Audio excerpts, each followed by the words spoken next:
Welcome, everybody, to Modern Day Debate. I'm your moderator tonight, Justin. Tonight's topic, abiogenesis on trial. Going first with their opening statement will be the team of Grayson and Amy. Grayson, you've chosen to start off, so the floor is all yours. Hey everyone, Merry Christmas Eve. My name is Grayson. My YouTube channel is called Based Theory, and I have a degree in biochemistry and I've worked in a structural biology lab. So while I'm not an expert on this subject, I am not a lay person either. So I'm going to go ahead and I'm going to share my screen. I have a presentation prepared. And you got it? Yep, Just you're all good. okay, cool. I'll start my time. So tonight, we're going to be talking about abiogenesis, which attempts to answer the question of how did life begin? So, to give a very short answer to that, the answer is we don't know yet. There is no current consensus working theory of abiogenesis, but we do have several naturalistic hypotheses, which I will be arguing tonight that this is the best possible answer given the current data. So let's look at an example to see what I'm talking about in my reasoning. Say you have two people that come across a volcanic eruption and they don't know what is causing this. One person says it must be a supernatural miracle caused by the goddess Pele. And the other person says, I don't know the cause. Let's develop and test naturalistic hypotheses about it. Which person gave the better answer? Our opponents tonight will be arguing that the first person gave the better answer because between the two of them, that was the only person that provided an answer to it. They said definitively, this is a supernatural miracle caused by the goddess Pele. They gave an answer. And they will say that that is far superior than I don't know yet. But obviously, that is not the case. The second person gave the superior answer because they had the more scientific answer. Their answer followed, just like science follows, methodological naturalism, where they have come up, they've created naturalistic hypotheses that are falsifiable and testable. And in reality, this is the method that we use to actually discover what causes volcanic eruptions. And I will argue that we can rely on methodological naturalism because of its superior track record as coming up with the greatest, most reliable method of generating knowledge about our natural world throughout all of human history. So just to get our bearings about what are some current open questions in science similar to abiogenesis, I'm going to list two examples here, the Mpemba effect and quantum gravity. Both of these are similar to abiogenesis in that there is no consensus working theory to explain them. The Mpemba effect is talking about why hot water freezes faster than cold water, and quantum gravity is just gravity on a small scale.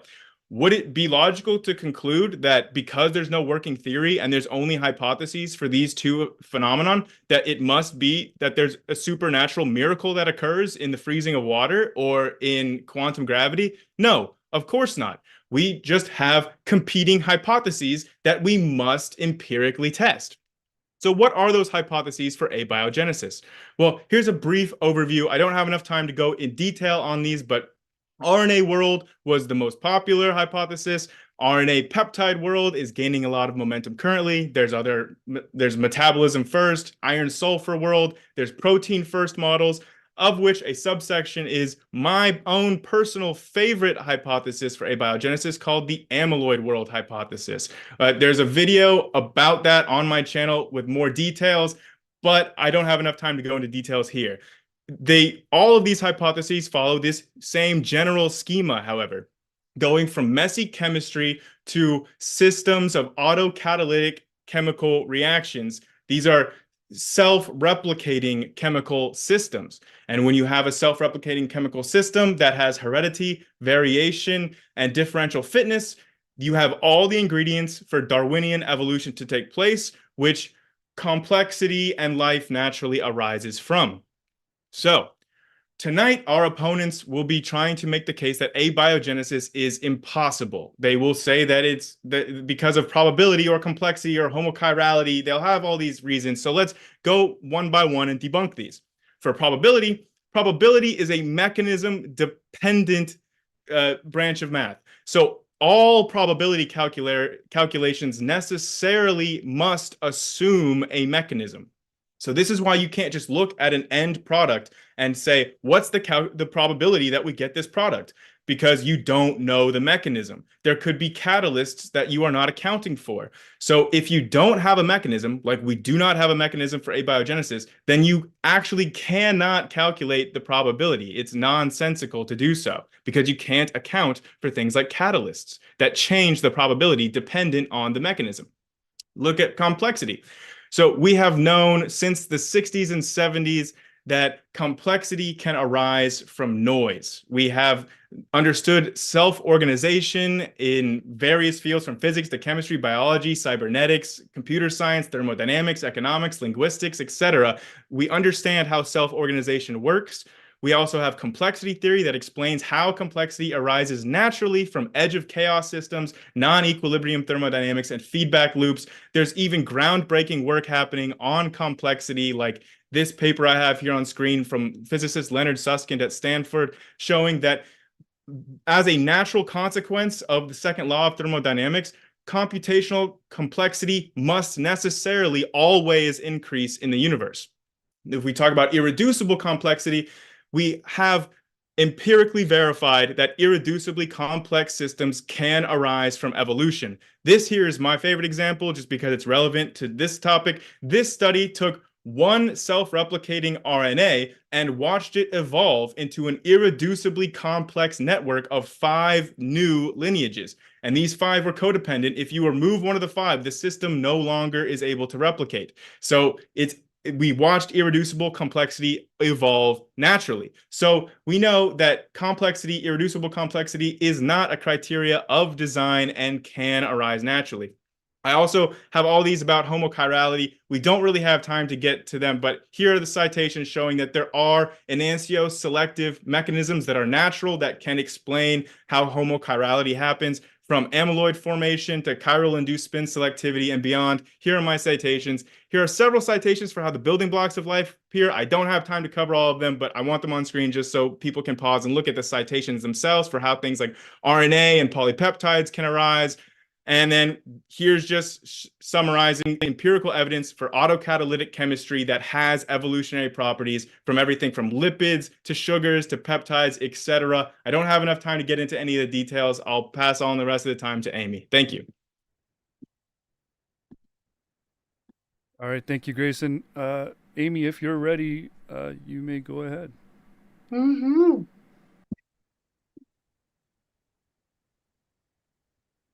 Hello, everyone. My name is Amy Newman. I'm a professor of information systems, a teacher, a counter-apologist, and comedian. I also do skeptic comedy, where we hope to have fun with my co-host James W. at youtube.com/Amy Newman.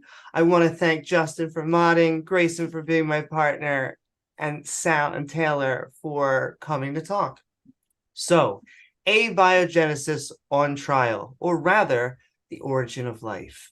But it could be abiogenesis on trial runs, because currently abiogenesis is a hypothesis, or an educated guess, with multiple hypotheses right now trying to explain the full picture, which may have been an event or many events over 4 billion years ago. Scientists know that life first rose fast, soon after the planet came into formation. We have an extensive fossil record showing a gradual evolution of organisms, with more complex organisms on top, and a slow, gradual descent towards simplicity. We see this the further we go back in time and the further we go in the geological column that makes up the Earth. However, at a certain point, the process to fossilize becomes harder and harder. Without hard bodies, the earliest life surviving is few and far between. Thus, we have to do what science does best: experimentation. In the early 1950s, Miller and Urey did such an experiment where they simulated conditions of the early Earth. They filled a glass bubble with water, methane, ammonia, and hydrogen, are chemicals found on the surface of our planet. Then they used an electric current to simulate lightning as a source of energy. It wasn't long before they found developing amino acids, or the basic building blocks of life. Like Darwin with evolution, Miller and Urey began a field of exploration into how life began, which is now the hot place of study for many biologists. Since then, we have also found some amino acids and other organic compounds inside meteorites. Life, or the process by which it come about, is more resilient than we first thought. Could life have come here adrift in outer space? Something scientists call panspermia? Maybe. It's not impossible. And at least the ingredients for life we know have fallen onto our surface. Finally, we often hear from detractors of evolution, and especially abiogenesis, that life could not have simply arisen from chance. But the environment for life to arise on Earth makes sense. We are in the circumstellar habitable zone, along with Venus and Mars, a fancy term for the band around a sun in which things aren't on fire or freezing. These Goldilocks zones allow for things like liquid water.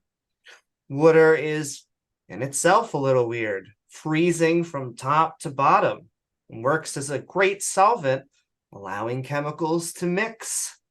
Speaking of which, carbon, as John Stewart would say, is the slut of the periodic table, able to make more combinations than all others combined. So it's no surprise that this is where life formed, a planet filled with carbon, water, and at a decent temperature range, not some frozen Hoth planet or melting gas furnace. So, abiogenesis on trial? Fine. Then help us get in the lab, especially if proving your way of life is what you're putting forward. There are currently many competing hypotheses. One could overtake the other, or even combine together to become a falsifiable theory or framework of facts. Instead of the two-strand double helix, maybe it was a one-strand RNA world, which came from an environment ripe with organic materials. Maybe it was something else. The data is being collected, and so far, all the answers point to naturalistic causes on our Earth over 4 billion years ago. Thank you. All right, thank you, Amy. With that, we're going to pass the things over to Sal and Taylor. Forgive me, I don't remember which one of you two would like to go first. I can go first. Okay. Your opponents went over by about 60 seconds. So Okay. You have an additional 60 seconds. You may go when you're ready. All right. I'll start now. I'm Salvador Cordova. I'm a molecular biophysics researcher. I've recently been accepted into a doctoral program in biomolecular engineering. I have 5 degrees, biology, physics from Johns Hopkins University, and 3 engineering-related degrees. If I could share my screen. And for 7 years, I worked with famous geneticist, Cornell researcher John C. Sanford, who has his invention in the Smithsonian Museum of Natural American History. And Dr. Sanford used to be an atheist. He is now a Christian and a creationist. Those are some of his publications.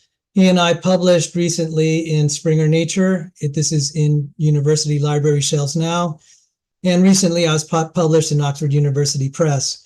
The issue is we're having all these experiments, and this is a nice cartoon. This scientist says, just think, as soon as I produce life in the test tube, I will disprove that absurd idea that an intelligent being was needed to do it in the beginning. And I'll repeat that theme over and over.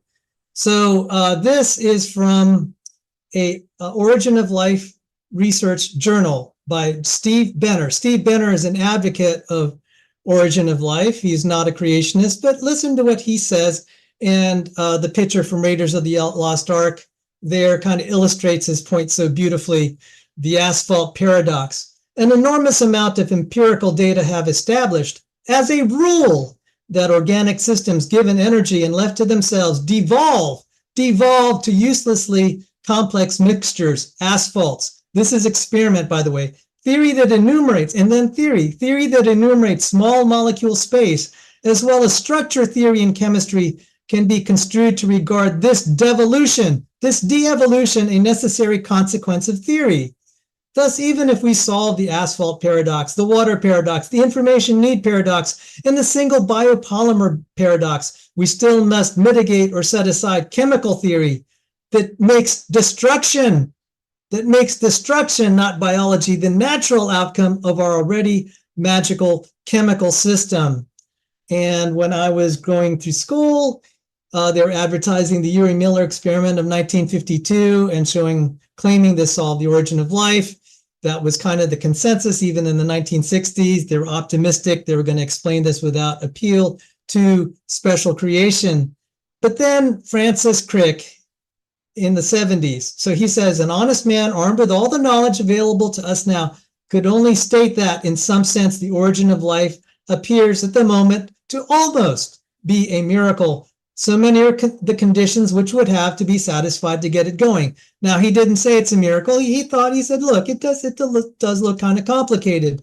But it got so bad that he suggested the solution would be space aliens. And here it is from Scientific American. Francis Crick, Leslie Orgeral proposed that life on Earth was the result of a deliberate infection designed, like intelligently designed, by aliens who had purposely fled Mother Nature's seed to create a new home in the sun. Crick repeatedly addressed the question of the origin of life between 1971 and 1988. Come now to the National Institutes of Health. Pictured here is Eugene Koonin, one of the top evolutionary biologists on the planet. In my opinion, he's the top. One of the people there pictured was also my professor at the NIH. And Koonin had this to say. He dabbled into the origin of life. He suggests the answer is multiverse. So we go from nearly solving it, almost solved, then to space aliens, now to multiverses. The only thing we don't have is multiverses with space aliens. Now, with all these experiments that Grayson is expected to cite, by the way, he totally mischaracterized. He strawmanned my position before even knowing what it was. He said, these are all the arguments I'm going to make. That's not exactly true. I just need to call him out on that. But Simon Common Morris said, many of the experiments designed to explain one or other step in the origin of life are either of tenuous relevance to any believable prebiotic setting or involve an experimental rig in which the hand of the researcher, for all intents and purposes, becomes the hand of God. And in fact, in the prestigious Nature Communications, famous chemist Clemens Reichert actually talks about the hand of God dilemma. He says, look at all this investigator interference that is generating all these supposed results and advancement. He's saying that's totally illegitimate. That's totally illegitimate. This is like looking, this is me saying here, looking at a 747 and say, hey, look, we had all these machines, build it, and then we'll say, this proves that it happened all by itself. That is so illegitimate, and he's calling them out on it. He's calling them out on it. Now, talking about God, here are the laws of nature, a good representation of this. And professor at Johns Hopkins at my university said, the mental universe, you could look this up. He suggests that the laws of quantum mechanics imply there's God. And so This is from quantum mechanics. F.J. Belinfante. We thus see how quantum theory requires the existence of God. Of course, it does not ascribe to God, defined in this way, any of the specific additional qualities that various existing religious doctrines ascribe to God. Acceptance of such doctrines is a matter of faith and belief. And we can go into that more. So the rhetorical question is, how impossible, how improbable does something have to be before you accept that it's a miracle? If you say no, that's fine. But let's not pretend that abiogenesis is moving forward. It's moving backward and the goalposts are moving. And I'd like to yield my time to Taylor. Thank you.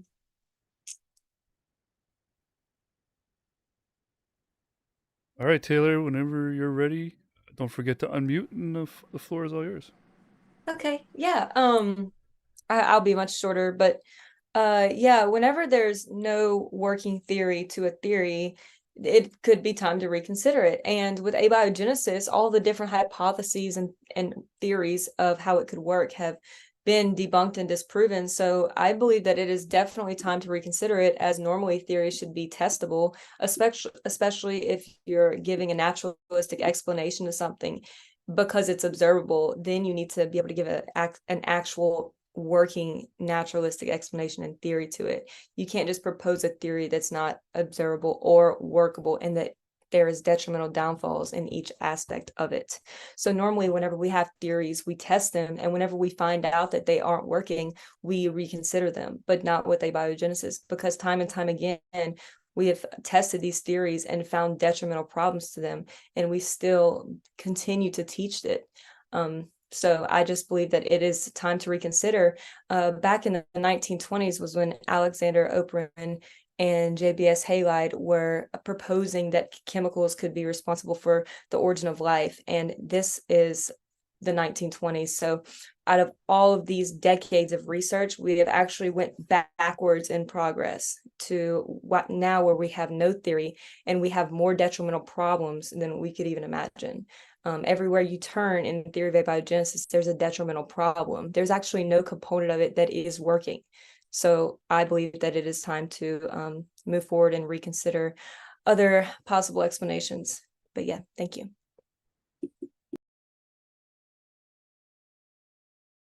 And with that, that's the opening statements for both sides. So once again, let me tell you guys, my name is Justin. I'm your moderator tonight. James, as usual, he's out there in the world. He's watching. He's supporting everyone here right now. But we're going to show our support right back to him by hitting that like and subscribe button on the channel. All right. This debate is abiogenesis on trial. And here's what we're going to do. So our debaters would like to have 2-minute intervals, opportunity, having an open floor for them to speak without interruption. And unless someone disagrees with me, I believe if abiogenesis is on trial, and if that's Grayson and Amy defending that position, that Sal and Taylor should probably have the first 2 minutes. Would I be wrong in thinking that's a great way to engage that? They can go if they would like, just to respond to our opening statements. Yeah, because they just went. Yeah, I don't disagree with that either. I just felt like maybe they would have the questions first. But yeah, if you guys And want much to, like anything in my life, I'm good with either way.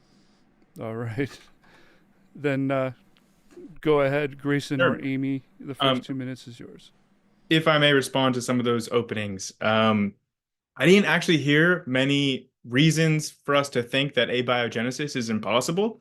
I heard that even if we do abiogenesis in a lab, that only proves that intelligent humans are necessary for it. But I find that to be fallacious reasoning. For example, if you were to create snowflakes in a lab, have you proved that a human designer is necessary to create snowflakes and they can't form naturally? No, of course not. The reasoning doesn't hold up at all.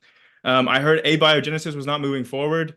I don't know how anyone can claim that's the case, because like RNA World predicted ribozymes, then we found ribozymes. We've found catalysts for polypeptide bond formation. That was in 2004 with carbonyl sulfide. We've found just like literally amyloid world hypothesis that I brought up just became a hypothesis in the mid 2010s. Like in 2018 was the paper. So all of this stuff is very new. I don't know how anybody in their right mind can even say that we haven't made progress since Miller-Urey. And finally, saying that it's not falsifiable is crazy when you're saying that these hypotheses have been tested and falsified. So I didn't hear anything coherent. That's all. Amy?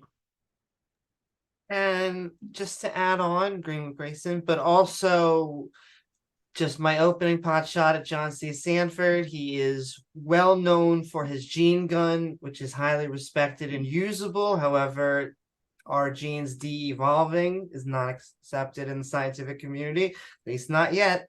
I don't think anyone is against special creation. I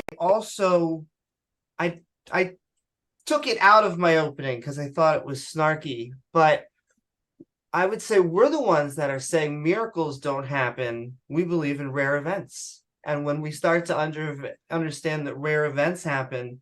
That's 2 minutes, Amy. All right, and to be continued. Okay. Sal or Taylor, your response. Okay, I'll respond. I listed all these references from a respected origin of life researcher. So if you missed it, it was there for the viewers. So I brought the issues there. I also brought the fact that all these supposed advances in origin of life, Clemens Reichert, who is not a creationist, is calling out his fellow researchers and saying all that stuff is illegitimate. There's too much investigator interference. You're totally designing these experiments and you're not accounting for how probable those conditions are going to be in the origin of life. So yeah, you can make DNA in the lab. It doesn't mean that it's going to happen, kind of out in the wild. And he's totally calling out the other ones. So all of this supposed advancement, and this is a big argument right now, is that these papers are basically a farce because they don't represent prebiotic chemistry. There's no assigning of how probable these conditions are going to be or anything like it. Something as simple as purification. Taylor? Yes, exactly. And whenever we're doing things like creating DNA in the lab, we're using already working enzymes. Okay, so those are already functioning. And that's what a lot of the original life researchers have done that tried to claim that these things can happen, is they put already working enzymes into the picture. And that's just not the case in reality. Like in a world that had absolutely no life, that's just not going to be there. So they continue to be biased in their results and try to show that these things could happen in nature whenever they're already using like working enzymes, which is not that's just not the case. So I would like for Grayson to explain what theory that he believes is the working one at this point. You mentioned amyloid, but can you just explain to the viewers what that consists of and what evidence there is of it? Okay, so again, there is no working consensus theory. There are only hypotheses. There's obviously a difference between theory and hypotheses. I know that Sal listed a lot of citations. It's just that all those people disagree with him, and all of them think that there's a naturalistic explanation for abiogenesis. So I don't understand why he thinks that citing them is showing that it's impossible when all the people he's citing don't agree that it's impossible. In terms of explaining amyloid world, it's literally like a 20-minute video on my channel. I don't know how to condense it into like less than 2 minutes and still allow Amy to talk. But it's basically like amyloids first, which you don't require any enzymes. I could list a lot of the citations. Greenwald et al., CPJ Mori have published on this. But you don't need any starting enzymes. You just need a volcanic gas to catalyze the prebiotic reactions, which occurs at hydrothermal vents. And they naturally form amyloids that are capable of storing information, having heredity, self-replication, catalyzing reactions, enantioselectivity for homochirality. Like all of these things that you guys say are problems are ticked off and shown empirically in amyloid research. So you said that we don't need an enzyme, but isn't that what you're saying was first? Aren't you saying that this enzyme was first, but you're saying we don't need an enzyme? I don't understand how that works.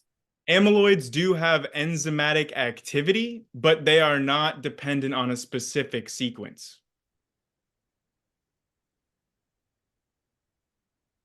Okay, so that you're saying that there's no information into that sequence, right?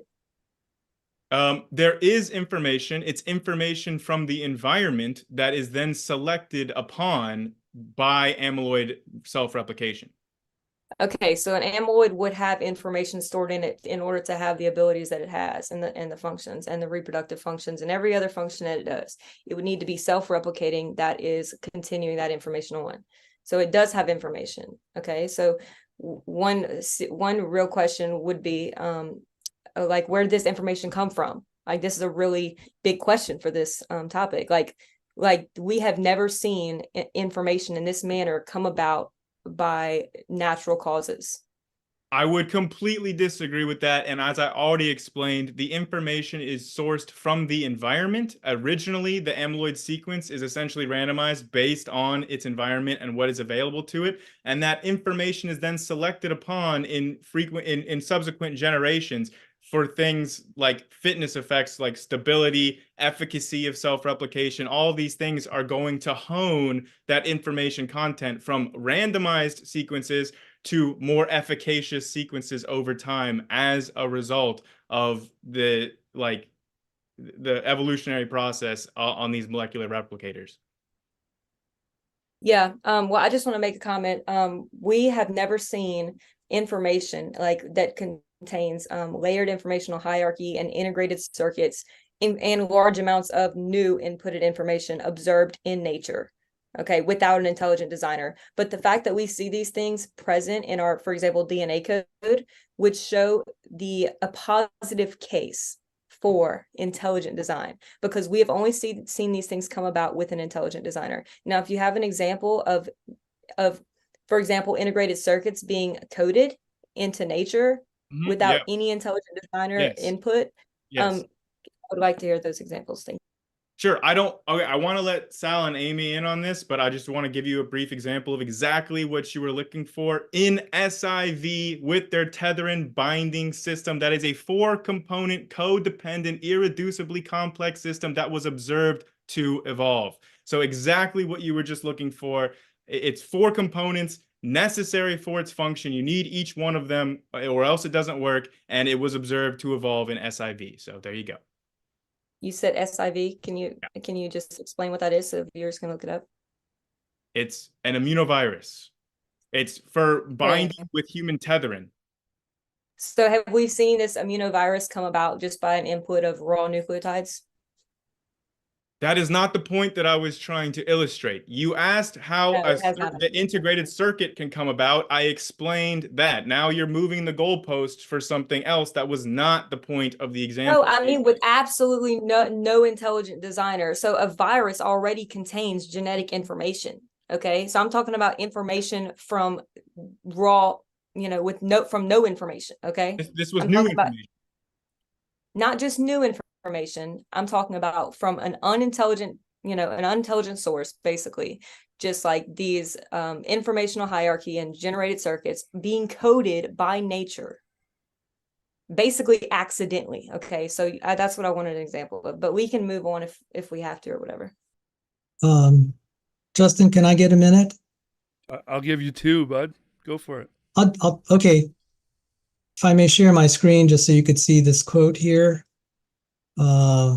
You see the quote says some future day.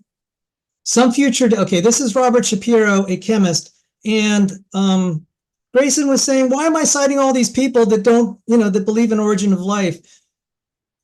As if that discredits. It strengthens my argument because I'm showing that these guys are not creationists, but they're admitting the problems. They're not at all biased. If anything, they're biased toward abiogenesis, but they're confessing the difficulties. That's why I cited them. I just wanted to clarify that. And I'm going to share this quote by an origin of life researcher who's actually said some nice things about the creationists, but he said, some future day, this is Robert Shapiro, some future day may yet arrive when all reasonable chemical experiments run to discover a probable origin of life have failed unequivocally. Further, new geological evidence may indicate a southern appearance of life on Earth. Finally, we may have explored the universe and found no trace of life or processes leading to life elsewhere. In such cases, some scientists might choose to turn to religion for an answer Others, however, myself included, would attempt to sort out the surviving less probable scientific explanations in the hope of selecting one that was still more likely than the remainder. And that is just an attitude. That's fine. I mean, I'm a religious person. I'm a man of faith. That's the faith that I see in these origin of life researchers. But they've had honest enough moments to say there are problems that doesn't quite agree with our beliefs. That's why I cited it. You asked why I cited them. That's the reason. Thank you. Amy, do you want to weigh in on that, or can I? Yeah, if I just 1 second, I just want to add, I'm not sure all the way back, going with the multiverse, that really deals with like a pre-Big Bang thing. I don't know many hypotheses being put forward for the multiverse of life, but maybe. We do sometimes talk about things like panspermia, but even then, it would mean that there'd have to be some sort of formation that's kicking the can down. I mean, we're open to creators. The problem is that that also would need to be falsifiable, and I don't see any offers or explanations from proponents of creationism. Also, and this will be maybe one, and then I'll move on to some of Taylor's claims. But Sal, you talked about things that were good theories, and some of them were, I agree. But I guess, do you have a formulation for the germ theory of disease? Do you believe that that is a good theory and would fit alongside those other theories like general relativity? I think the germ theory of disease is a good theory, and I think the theory of relativity is a good theory, and I've covered it on my channels.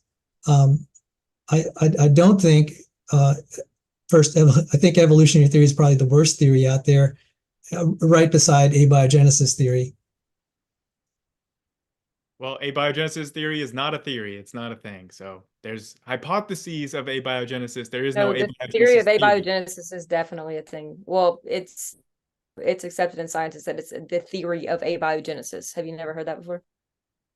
No, because it's not a theory. It's these competing hypotheses. If for a theory, you need a mechanism. There is no mechanism or theory of abiogenesis.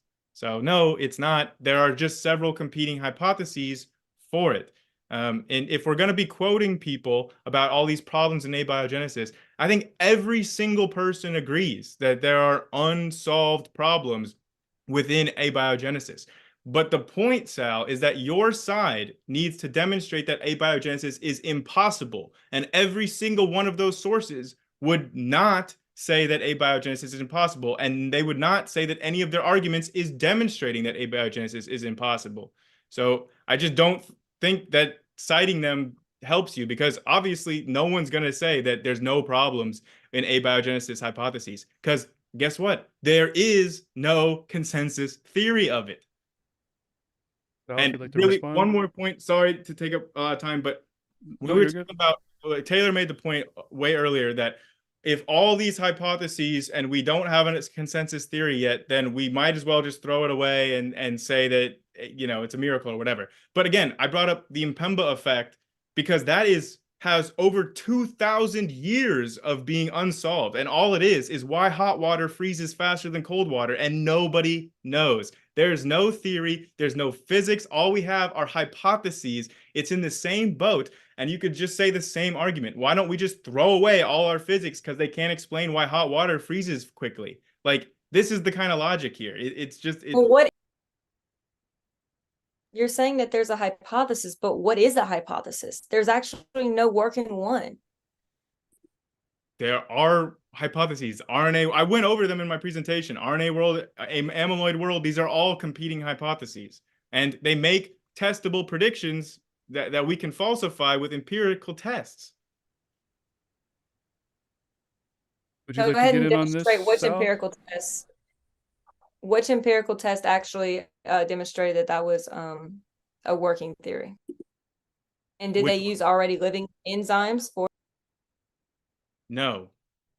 If you're asking about amyloid world hypothesis, Greenwald et al. 2016, they did not use any pre-existing enzymes. All they used was a bunch of amino acids and some volcanic gas, and they Didn't spontaneously. they already have amino acid sequences in there as well though?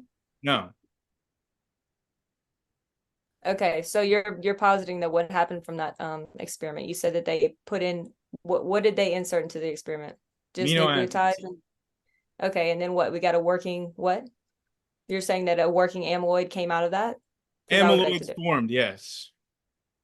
That were capable of self-replication and catalyzing other reactions like ATP hydrolysis and their own self-replication, etc. Yeah, but they already had inserted the genetic material and information. I remember that No, they experiment. did not.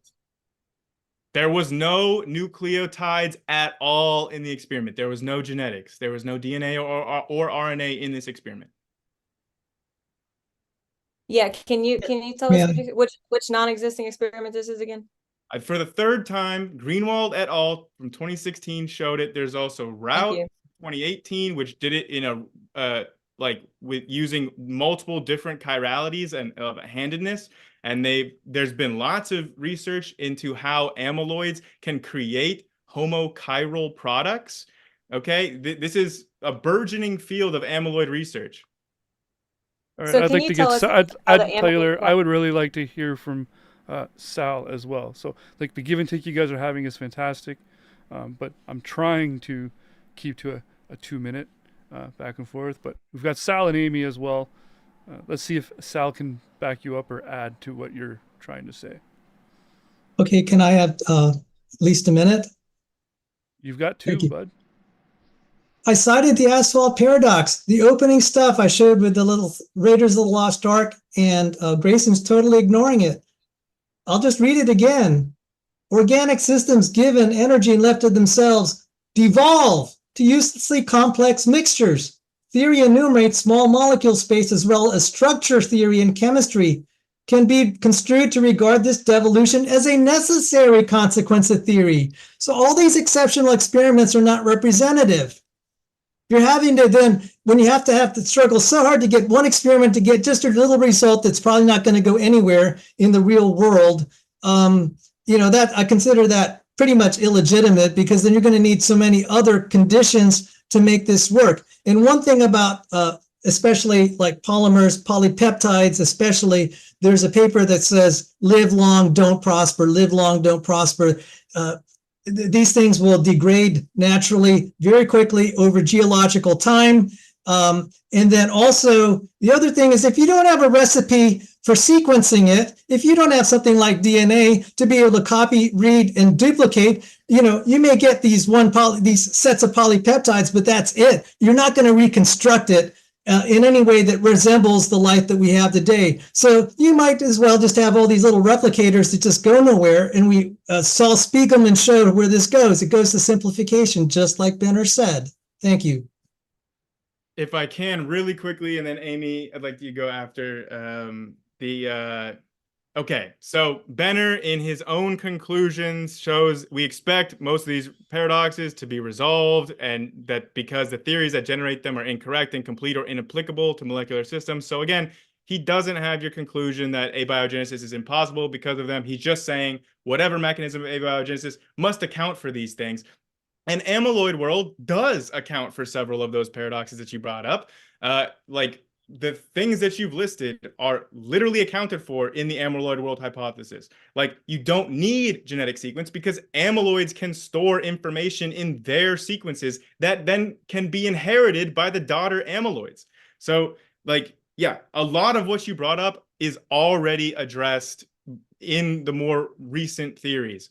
If you read about them, you'll see exactly why. I mean, these amyloids are not just going all into complex chaos and everything. So, Amy, you got may 60 I have a seconds. minute to ask? Amy, I'm sorry. Amy I has 60 apologize. seconds if she would like to respond. I just want to also point out that there doesn't seem to be a lot of ID literature putting out at least hypotheses or even theories, testable theories that we can go out.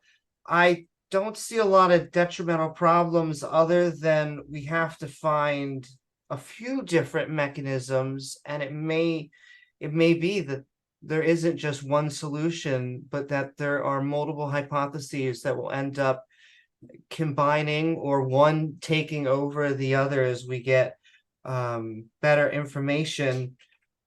But and I'll just finish by saying, so far, religion has never been the answer. A God so far has never been every time that we have used God as an answer, we've always found out there was a naturalistic explanation.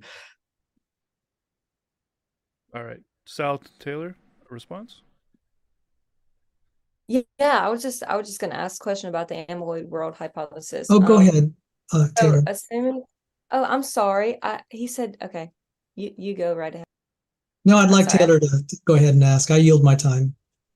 Oh, okay. Yeah, I was just going to ask a question about the amyloid world hypothesis.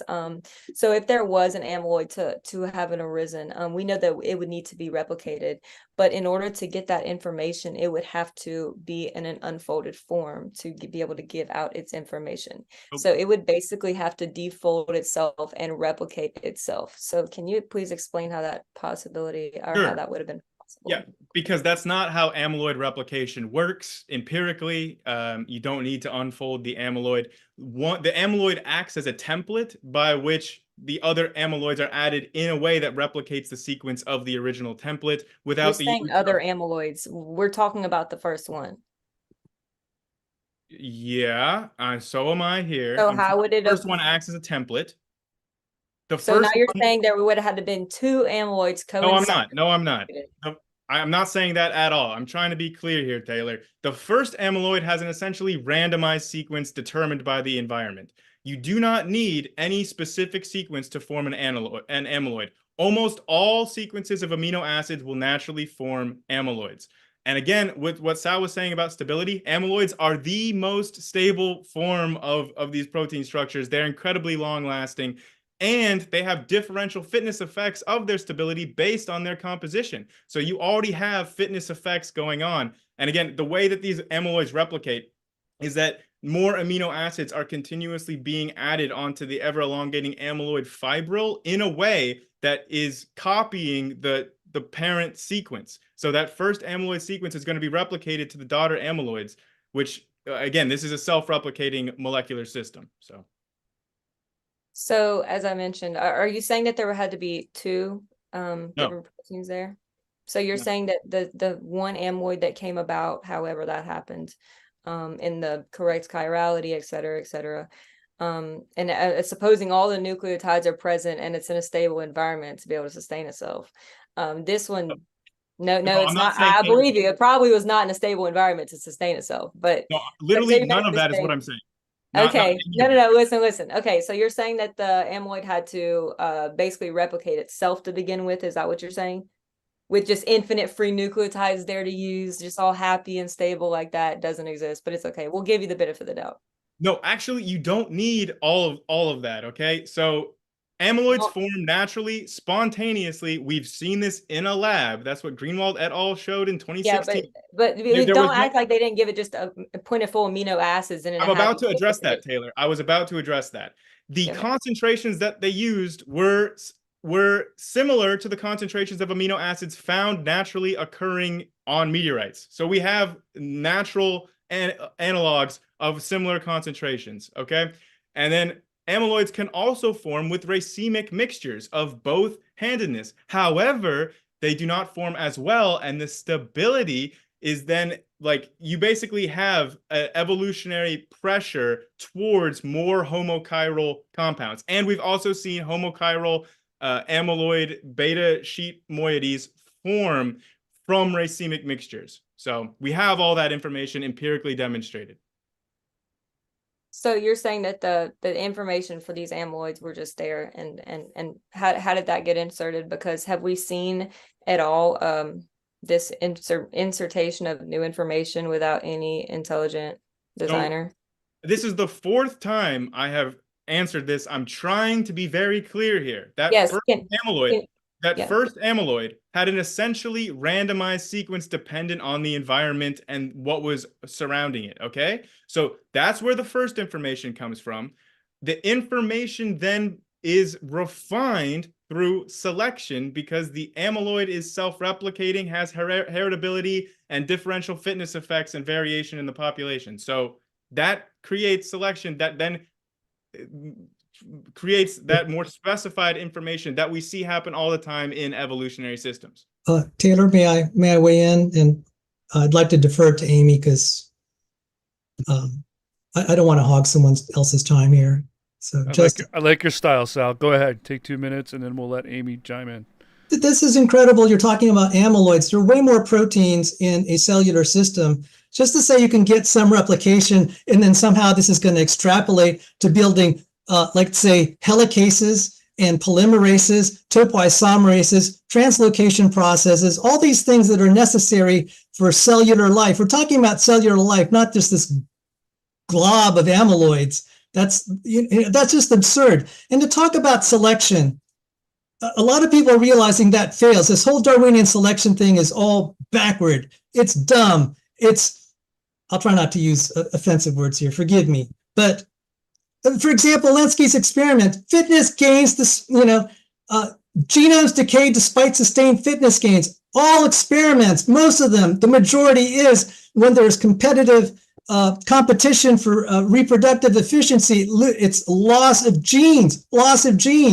And even as early as Saul Spiegelman's monster experiment, there was loss of DNA, there's loss of information. So when you're trying to have competitive environments where you make reproductive success, what ends up happening is you try to go for metabolic efficiency. That means simplicity.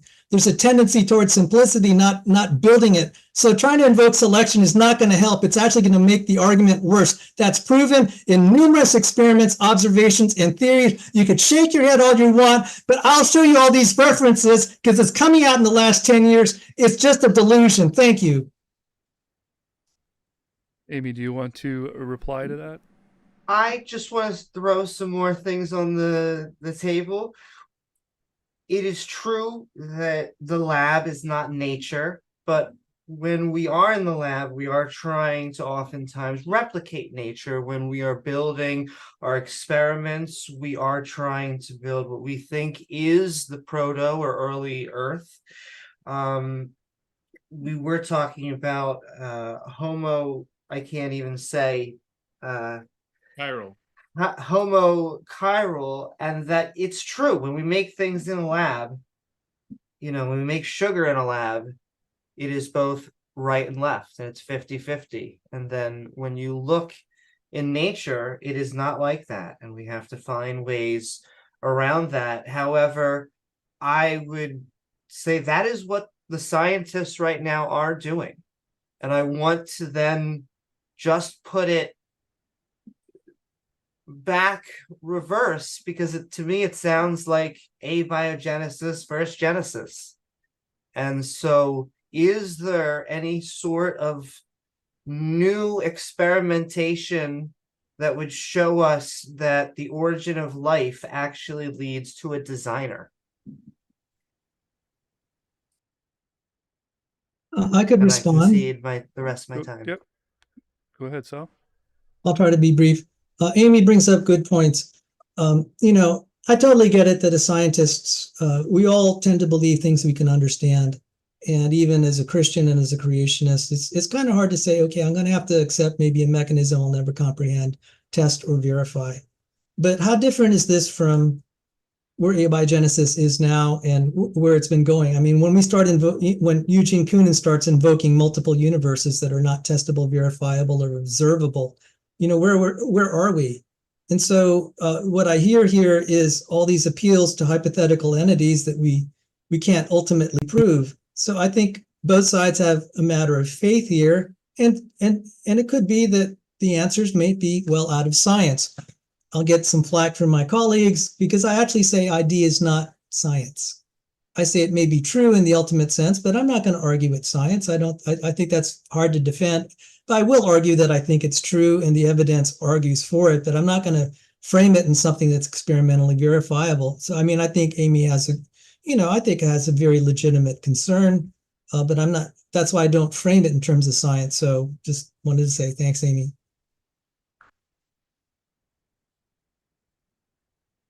Taylor, did you want to get in on that, or?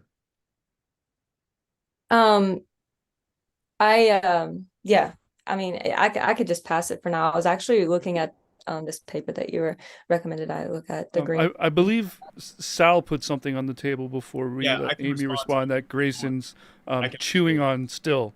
So let's let Grayson Well, go I can ahead. absolutely. And also, Taylor, the CPJ Mori has a review article on amyloid world hypothesis. That's a great resource. Anyways, from what I heard from Sal was essentially an argument from incredulity, saying that he doesn't understand how all these complicated enzymes could have come about from, a self-replicating chemical system undergoing Darwinian evolution. And then he said that scientists are moving away from the idea of natural selection and how it's reductive. This is that more of that genetic entropy stuff seeping into an abiogenesis conversation. But yeah, Lenski's experiment, all you have to do is just ask, what were the selection pressures in there? And then that pretty much will answer the results of the Lenski's experiment, is that the selection pressures were favoring more simple and less complex genomes. So that's why they happened.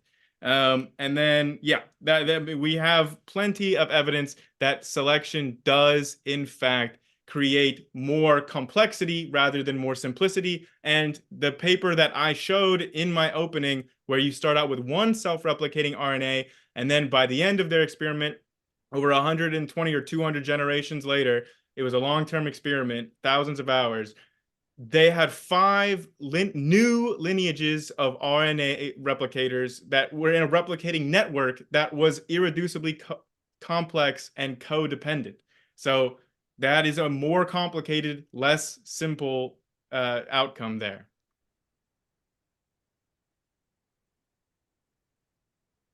Anyone want to take that?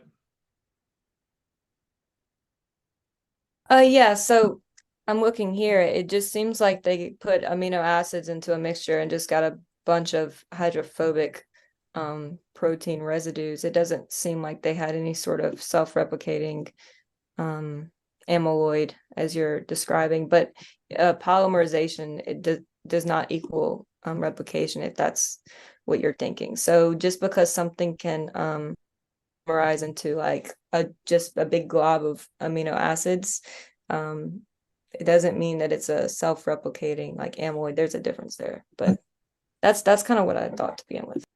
Okay, May I venture a question? If that's okay By with all means, Grayson. yeah, by all means, Sal. can I really quickly just respond Is to that all right with you, Grayson?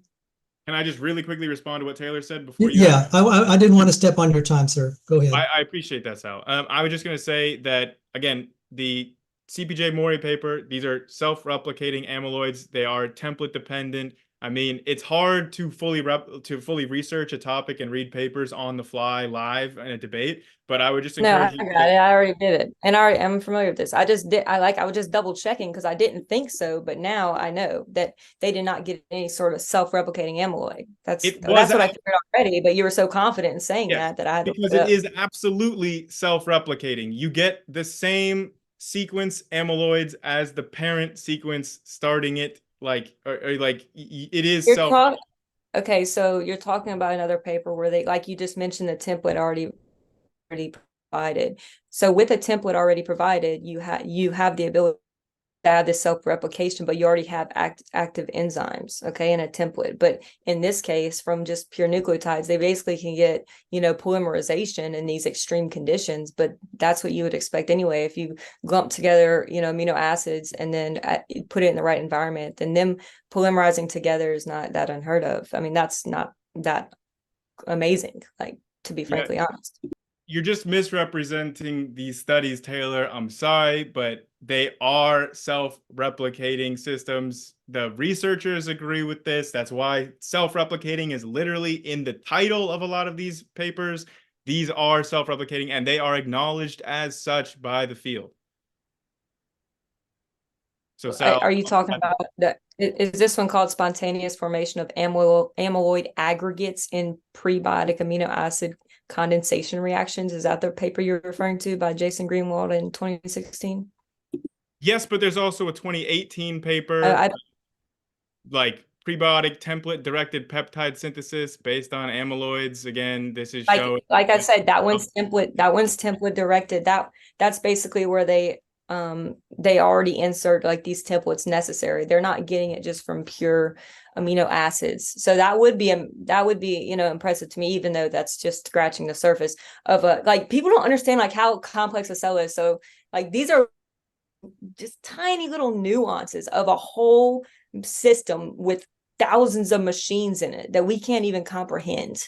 So we're talking about like a nuance of one thing. As you can see, the fact that we're even arguing about such tiny, minute things just shows how little progress we have in this field. And it's very sad, with so many decades of research, so much money put into it, it's just not getting anywhere. If anything, we're figuring out that there's more problems each time we run an experiment. So I mean, and the researchers themselves actually admit this, that it is incredible, to even continue on in this manner, because we're just getting further and further away from having any sort of working theory.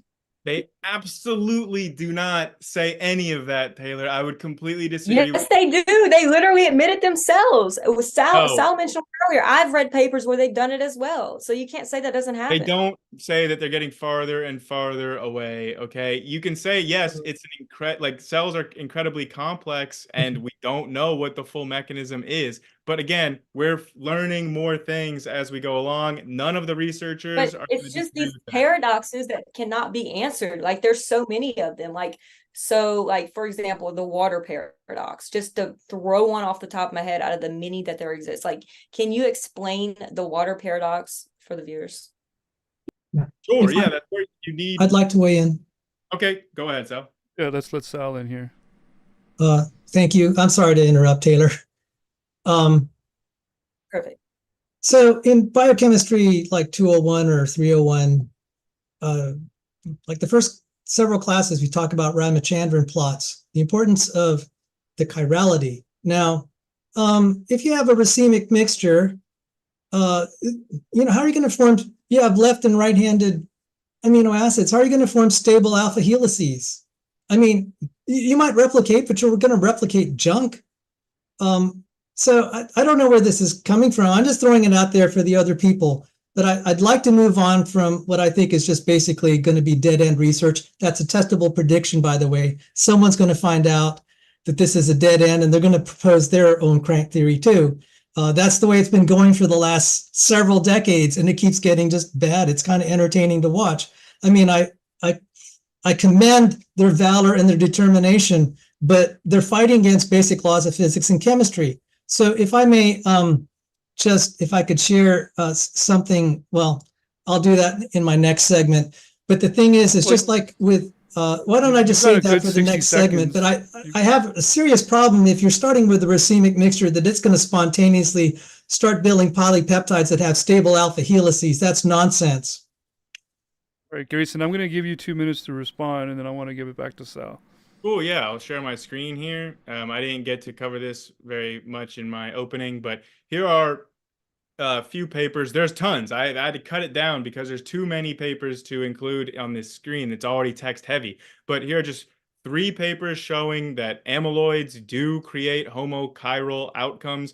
Like this one is stereospecific amyloid-like fibril formation by peptide fragments. So again, this is stereospecific. And in this one by Wang et al., 2016, they actually found completely homochiral pleated sheet amyloids in segments here. You can see that there's chiral recognition in amyloid fiber growth. Again, these are enantioselective processes in amyloid fiber formation. And there's other naturalistic explanations for homochirality that are also listed here with citations. So again, I would reject this line of reasoning. Sal may have made a viable prediction, but I predict that his prediction will be falsified and that we will get a lot of fruit out of this amyloid research, because truthfully, we have not been doing amyloid research for abiogenesis for decades. It literally just started in like the 2000s and 2010s. Nobody was looking at amyloids for abiogenesis because everybody was focused on them in prion diseases and Alzheimer's. Nobody was thinking about them in terms of abiogenesis. This is a relatively new field. You have 2 Yeah, minutes. but they Go. at Yep. RNA. No, I want to allow Sal a chance. Grayson and Taylor has had the floor for the most part. So And yeah, I'll 2 try to minutes, yield some Sal. time to Taylor. Thank you. Sure. This is ridiculous. They're starting with an amyloid to make homochiral stuff. Where does the amyloid start from? It has to start from from a racemic mix, because the Gibbs free energy predicts the natural direction is even starting from homochirality. It's going to go racemic. This is just nonsense. So I stand on that prediction. And despite the fact you're citing all these papers, we have mountains of evidence that homochiral systems go to racemic. That is natural. That is the Gibbs free energy. You're not going to be able to run away from that. And if you're trying to polymerize it, we have lots of experiments that show, like if you're heat polymerizing, that's going to accelerate the racemization. This is nonsense. This is cherry picking. This, again, is intelligent design in the laboratory, representing it as something that happens naturally. The overwhelming exception is on my side. And Taylor, I yield the rest of my 2 minutes Justin, to can I you. please respond to that? I'd like Taylor to go No, with yeah, my let time Taylor slot. I'd have like Taylor to have the my time remaining slot. time. Thank you. No, it's okay. I was gonna just ask him if he's actually read all those papers and the materials and methods, because sometimes the titles and the abstract can be deceiving. Only until you go and actually read the materials and methods do you actually understand all the procedures that were done here and all of the, like you said, cherry picking that was added. And frankly, that's done in a lot of studies, but especially present here. But anyway, yeah, I was gonna ask Grayson.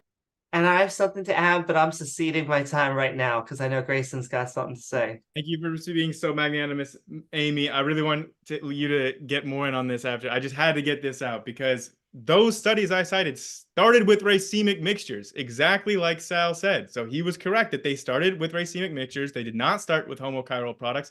What they got was homochiral products because of the nature of amyloid formation being enantioselective and stereoselective and regioselective. So again, this is all backed up in those papers. Taylor, yes, I did look at the methods of those papers, and I got those papers from a review article where experts had taken insights from the papers, and I verified that those insights were accurate by looking at the methods for each of those before I included them in my PowerPoint. And yes, there is a Gibbs free energy advantage to homochiral amyloids as opposed to racemic amyloids. Amyloids can form both racemically or homochirally, but there is energetic differences, and the more stable form that is thermodynamically favored is the homochiral form. And that's why there is a environmental pressure towards homochiral products in amyloid formation. It's all laid out in the study. May I have about 30 seconds to respond? You may. I think Taylor called you out on it. You had a racemic mixture and you threw amyloid templates. We're talking about starting from pure racemic stuff, racemic free-floating amino acids, and you're going to throw an amyloid and say, look, this. So where does that amyloid come from except intelligent design? End of story. Done. Illegitimate experiment, exactly what I pointed out with Clements Reichert. This is investigator interference doing the hand of God imitation. Thank you. I just like to point out, Sal hasn't read any of these papers, but he speaks so confidently on them when literally they all start out with racemic mixtures, and the amyloids are formed like out of those racemic mixtures. So yeah, he just needs to read the papers. Come on, bro. Come on. And I just want to push back on that this is a faith conversation. I believe that we are looking at science. I believe that scientists, biologists are trying to solve this question. And I understand there being problems, especially because we're looking so far back. However, we have things in physics like trying to mix general relativity and quantum mechanics. That is a problem. We may or may not solve that problem. Nonetheless, general relativity and quantum mechanics both seem to be true. And so although there always are going to be different scientific quandaries, like Grayson is saying, we've been making great strides in what is now an entire field. All right. So, before you guys continue, I'm just going to shout out to our audience real quick. Thanks again for coming, everybody. Hope you're enjoying the debate.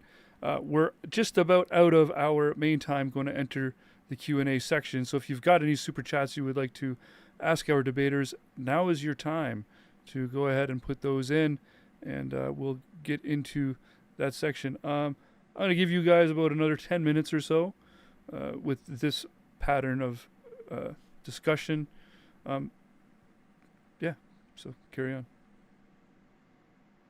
Yeah, I would like for Grayson to share what paper it was that they added non-racemic mixtures and got amyloids out of, because I think the viewers would like to know. Yeah, okay.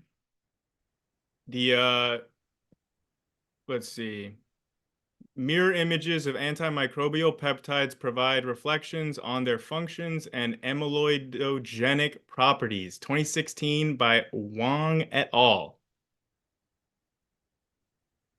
So, And just right, you said that there wasn't a template, correct? yeah, and not a template. So, but yeah, I mean, again, maybe this would have been helpful to provide all papers beforehand, so people are not trying to read papers or make statements about papers that they have not read. Well, this is why I actually want to know, because I believe that's what's going on here, but it's okay. Okay. Because I already exposed the last one, but I don't think you did, actually. Yes, they were not self-replicating. They were just polymerizing. Well, I have spoken with Jason Greenwald, the author of that paper, myself, and he is, and throughout his other works as well, mentions the self-replicating activity of amyloids, and this is not questioned in the field. So, but not in that paper, but not in that study. There was not that. No, it wasn't the self-replication. It was the polymerization that was tested there. But I just want you to at least address one, like, okay, so earlier I mentioned the water paradox. I would appreciate if you could just answer a question like that, because some of the reasons why we believe that abiogenesis should be reconsidered is because of the vast impossibilities that exist within that theory and the paradoxes that have not been answered. So if you could just answer maybe the water paradox, for example, because I know we don't really have that much time. Yeah.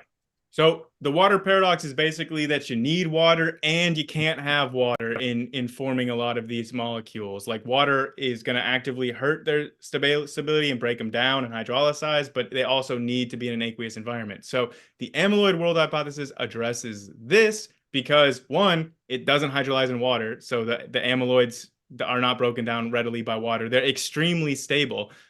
Two, they form in aqueous solutions with carbonyl sulfide. So there you go. They can form in water. They're not broken down by water. And amyloid fibril networks can also create hydrophobic pockets by which other molecules can form without water present. So there you go. I thought that the paper that you cited was with volcanic gas, though. Yes, carbonyl sulfide, volcanic gas. Go ahead, Sal. I'll give you 2 minutes. I'd like to have 3 minutes, but I really should clear it with the opponents. Sure, and just afterwards, I just want to ask a question. I personally don't want to have 3 minutes out of our remaining 8 minutes. So Sal, we're going to try to just limit people to that 2 minutes that we discussed. Okay, roger that. I'll do my best, guys. Okay. I was going to ask everyone, and since we're talking about it anyway, would anybody here, or would everybody here, like some time to close out before we get into Q&A? I was hoping you were going to say pizza party, but that too, we'll take that. Okay. Okay. So Sal, so I'll give you your 3 minutes at the end, and for now you can just do 2. Okay. Thank you. Thank you all. That's no problem. First off, this is ridiculous to be appealing to amyloids. If you just look at amyloids, they're a cause of human diseases. They're destructive to other proteins and systems. This is nonsense. It's going nowhere. And I even posed this question. I said, how is this going to lead to translocation processes? How's it going to make transmembrane proteins? How's this going to make stuff like helicases and polymerases, things that we see in cellular life? This is a total dead end and a waste of time. That's a testable prediction. People are going to just disregard this and say it's a dead end. It's delusional. Now, one thing I wanted to cover, and if I run out of time, I run out of time. If I may share my screen here, if I can grab it. And I didn't use my stopwatch, so if I run out of time, it's on me. But there is a natural tendency in biology and chemicals in general, if they're chiral, they can go left or right, but in DNA can get even worse. In fact, even just to make a DNA thing, even just a few, there are thousands of possibilities. So if we just take even just like with Scrabble letters, to be able to make them readable, this is difficult. It just does not spontaneously happen. None of this amyloid nonsense is going to solve this problem, and I don't expect it to. This is a very difficult problem. This is the problem of homo linkage, not just homochirality, homo linkage. I mean, look at all the ways that these DNAs, these nucleotides can assemble spontaneously. We need very careful processes to regulate this. This does not happen in a prebiotic environment. All of this amyloid stuff is just red herrings, just pretending you're solving something when, you're straining at gnats and letting camels through. I mean, this is worth a discussion, and that's why I asked for 3 minutes, but I do want to respect the time and the courtesy of my opponents here and the moderator. But this is going nowhere. We haven't even touched on this.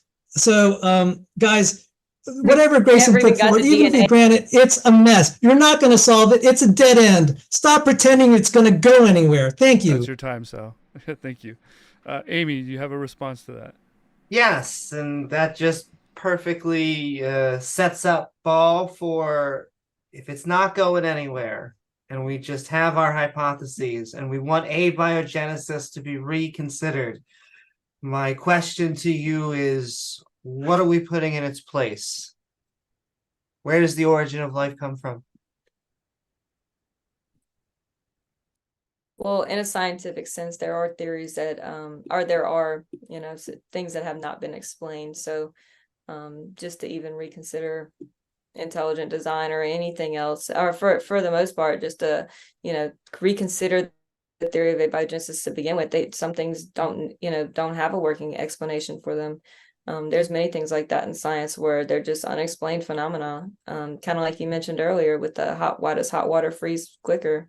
But it is sad that we can't figure it out, but there's just simply no working theory, and all the theories have detrimental downfalls to them. So, and like you said earlier, Salvador, that's a true statement, that we're straining in gnats and letting camels through, because that is very true. The people can't even understand the complexity of this topic and like life in a cell itself. They just don't understand. The molecular machinery and everything needed is just incomprehensible, to say the least. All right, so an incredulity argument. Thank you, Taylor. And Sal, if I can address a little bit of what he said, I just will quote from the paper by Rout et al. From 2018 that amyloids can direct the sequence-selective, regio-selective, and stereo-selective condensation of amino acids. So that addresses every point that he just brought up. He is not familiar with this paper. He's never read it. And yet he's making such confident claims about what these papers that he's never read show. I mean, if he would actually read some of this literature before he makes statements about what it's saying or what it's showing, maybe he wouldn't be making these statements. You're using the argument I said to you. That's just kind of cheap. Yeah. First off, may I respond? 30 seconds.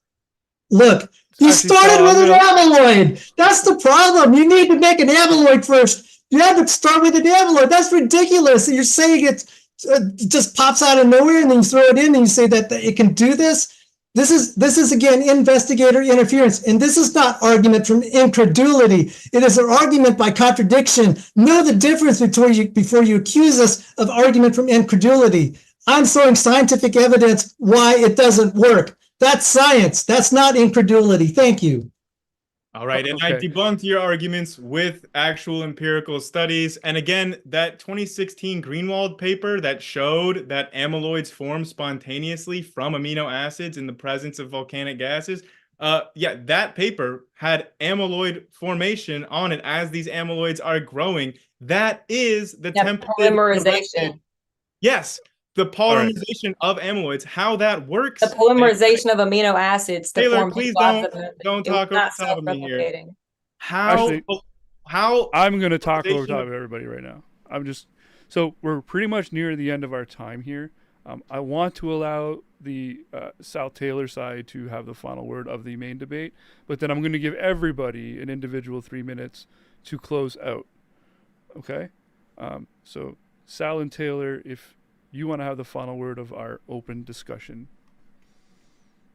Taylor, do you want to go first? You can go ahead. Okay. How long do I have? And I just wanted you guys to have the final word of our core 50-minute discussion, and then we'll go into okay, I'll show closing something statement. that let me show this here. We're talking about RNAs or nucleotides. It is striking that our desired adenine cytosine deoxyribose dinucleotide is just one of the 16,200 possible chemicals that can result from linking an adenine and a cytosine, 2 deoxyribose and 2 phosphate groups.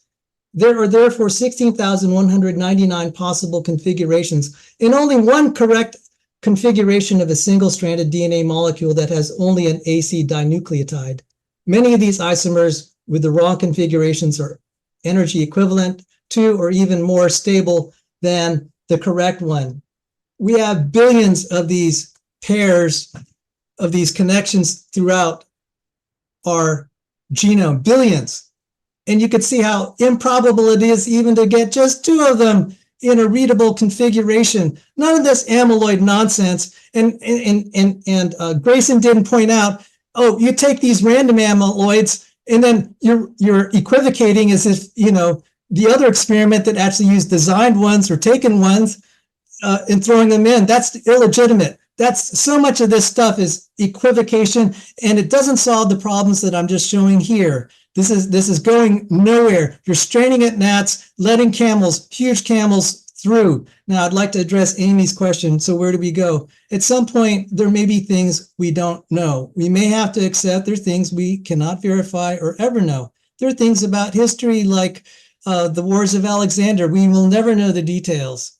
I mean, it's valiant that we're pursuing it, but there could be a point that we just have to admit we accept some things by faith. All right. So I'm going to call that the end of our standard normal time. Clearly, this is a fantastic topic. We should be revisited later. Absolutely. Grayson and Amy started the debate. I believe you guys should begin with the opening statements or the final statements as well. So Grayson, Amy, you guys can fight over who's going to go first. We can just do the same order that we opened with, right? Okay, I'll give you 3 minutes each. Okay, so I was kind of cut off right in the middle of my thought the last time. So in that study that was showing the spontaneous formation of amyloids, it was showing that templated directed process because that's how amyloids grow. Okay, if you are not familiar with amyloid literature, it's an easy mistake to make. But if you actually read these amyloid papers and understand how amyloids grow and form, then you would understand that it is a regioselective, stereoselective, sequence-selective process, okay? It's inherent in amyloid fibril formation. So when they have these spontaneous generations of amyloid fibrils, all of that is entailed. It is self-replicating. This is what Taylor has missed because, again, I just encourage my opponents to read more of amyloid literature here.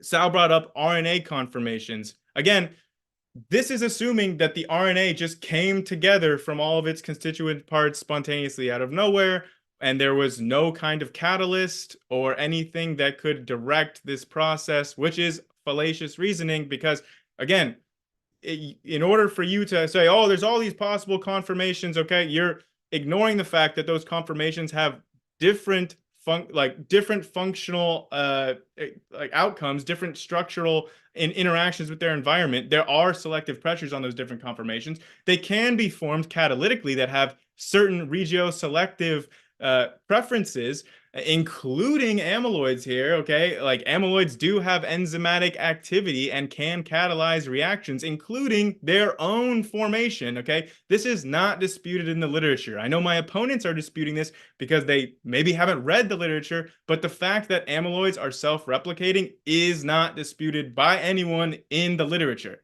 So yeah, I'll just finish by saying that I heard a lot of incredulity. I do think that that's all it is, by pointing out that all these complex enzymes and everything, how could they possibly form? Again, the hypothesis of like RNA world, abiogenesis, amyloid world, these are all getting to self-replicating chemical systems that are capable of undergoing Darwinian evolution, right? They're not trying to make an explanation from abiogenesis all the way to the last universal common ancestor and explaining every single protein family, okay? We're not there yet in the science. I know you want us to be, but we just don't know every single step along the way. That doesn't mean that individual steps, like I've highlighted tonight, do not have empirical support for them and have plausible naturalistic mechanisms, which have been shown in experiment. So again, we don't have every single mechanism for every single protein family all the way up to protocells and LUCA, but we do have confirmed plausible naturalistic mechanisms, Grayson, along the way. All right, Amy, 3 minutes. It's all yours. Thank you. I just want to say that abiogenesis is multiple leading hypotheses, some which may end up being combined or ones that will end up subseding the others. Just going over a few points, we are not devolving. I have seen no evidence of a special creation or a miracle. We are aware of rare events. It could be that we came from something like panspermia or something like that, though a multiverse has nothing to do with this subject. We have many good theories, like the germ theory of disease, the theory of gravity, and the theory of evolution. Evolution happens with or without abiogenesis, but we're trying to figure out what happened. There has to have been a point where non-life became life. I feel like the ID proponents still have this problem, but they have no mechanism to offer in return. It is true that labs are sterile, but we are trying to replicate early life. That's the goal. And religion has never offered us any sorts of explanation that can be falsified or has ever actually been true. Yes, this is not a faith question. This is a scientific question. I think we will have an answer one day, and the only way to do so is by continuing to go out in the field. And although more problems sometimes arise as we learn more, that doesn't mean that we should just give up on the project. That means we just need our best biologists working in the field. And so I haven't heard anything that I think should be reconsidered. I think that there's actually been, as Grayson has shown in his example, many prominent hypotheses that are gaining traction, and I look forward to the Q&A section. I do want to thank Justin, Sal, Taylor, and Grayson for having this, and looking forward to the questions. All right, and with that, the team of Sal and Taylor, I don't know which one of you would like to go first, but I've got 3 minutes lined up just for you. Taylor? Hey guys, sorry. Yeah, I mean, this amyloid plaque is just not, it's just not going to get us anywhere. I'm sorry. Like, we haven't even scratched the surface on how we're getting DNA codes from this disease causing plaque. I mean, this is really a joke if you look in the grand scheme of things. The fact that they're clinging on to these plaques basically that cause diseases, it just shows you where we're at. It's very, very far behind where we should be at this point with decades of research. So yeah, we have to get a corresponding DNA code and all of the molecular machinery and things like this. We just haven't got there. And in terms of panspermia, that's just really pushing back the problem, because all these same problems still apply anywhere in the universe about how the first life's going to arise. That's really the question of abiogenesis. So if it came from another planet or if it came from here, it really doesn't matter. It's pushing back the same problem of life forming from non-living materials, which we have not observed yet, by the way. If you're wondering, from all this whole debate, we have not observed a living cell come from non-living components. I just want to make that clear to the audience because they might not know. And yeah, it is very important for the audience to read the papers, because you have to look at the materials and the methods to actually understand what's going on here. A lot of the time, there's definitely researcher bias in it, and only from the methods can you actually see what was really put into things. And that's important, especially for this topic, when we're trying to say that these things could have came out of non-ideal conditions, which is what nature has to offer sometimes. I just think that abiogenesis at this point, with the more and more research that we do, should definitely be reconsidered, and we should begin to kind of accept the reality here and stop trying to teach it as if it's fact and something that has a working theory, because it simply does not. Thank you.